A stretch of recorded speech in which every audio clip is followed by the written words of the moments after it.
Assalamualaikum warahmatullahi wabarakatuh. Perkenalkan, nama saya Hyasinta Kosiatul Mafiroh, NIM D 2019-5032. Di sini saya akan menjelaskan tentang artikel yang sudah saya buat, yaitu biopsikologi dalam kehidupan manusia. Tidak semua sistem akan mengalami kemunduran pada waktu yang sama, tetapi penuaan akan selalu terjadi pada semua sistem tubuh manusia dan tidak seorang pun mengetahui dengan pasti penyebab penuaan pada setiap manusia yang nantinya dan mengapa manusia menjadi tua pada usia yang berbeda-beda. Banyak orang lansia yang mengalami stres karena selalu merasa kesepian dan tidak berguna. Ada sebagian manusia yang takut dan tidak bisa menerima kenyataan untuk menghadapi masa tua nanti. Seseorang yang dikatakan sebagai lansia adalah seseorang yang berusia minimal 60 tahun lebih. Pada suatu saat, lansia akan mengalami masa penurunan kondisi, kemunduran fisik dan psikologis secara bertahap. Biasanya, masalah pada lansia adalah seperti merasa stres, merasakan kecemasan, dan mengalami depresi.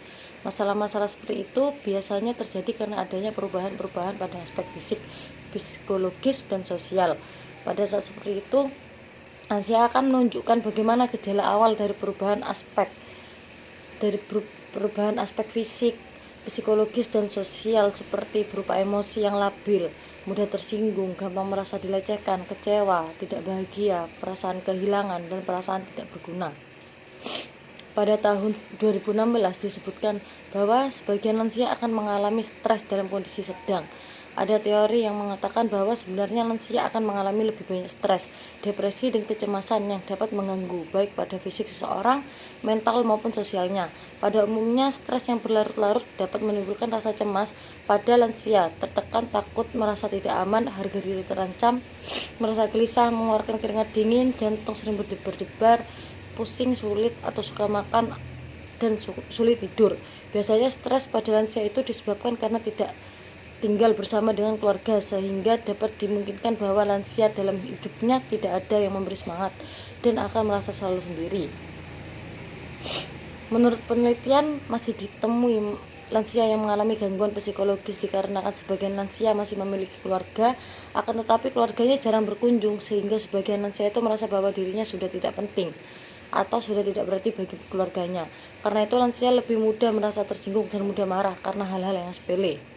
Menurut Arbi dan Ambarini, stres psikologis bisa dikatakan dengan stres yang disebabkan karena dalam situasi gangguan psikologisnya, atau singkatnya ketidakmampuan kondisi psikologis. Untuk mengevaluasi stres, seseorang harus menyelesaikan diri seperti hubungan sosial, budaya, interpersonal, atau faktor agamaan. Individu sering menggunakan keadaan emosionalnya untuk proses penilaian kognitif, dapat mempengaruhi stres dan pengalaman emosional. Ketika seseorang merasakan reaksi emosional terhadap stres, akan merasakan rasa takut, kecemasan, fobia, perasaan sedih, depresi, dan rasa marah.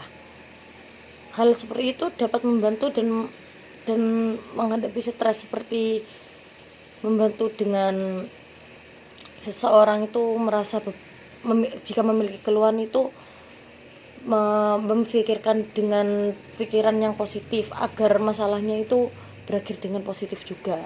Jadi masalah itu akan melalui proses penyelesaian yang positif jika ketika lansia memiliki cara pandang yang positif dalam menghadapi masalah. Orang yang selalu menyikapi hal-hal ya dengan berpikiran positif, maka segala hidup mereka akan kecil risiko untuk terkena stres, seperti berorientasi pada masalah, selalu mencari jalan tengah berdasarkan pertimbangan pengalaman yang baik maupun kurang baik. Sekian presentasi dari saya, mohon maaf jika ada kesalahan. Saya akhiri. Assalamualaikum warahmatullahi wabarakatuh.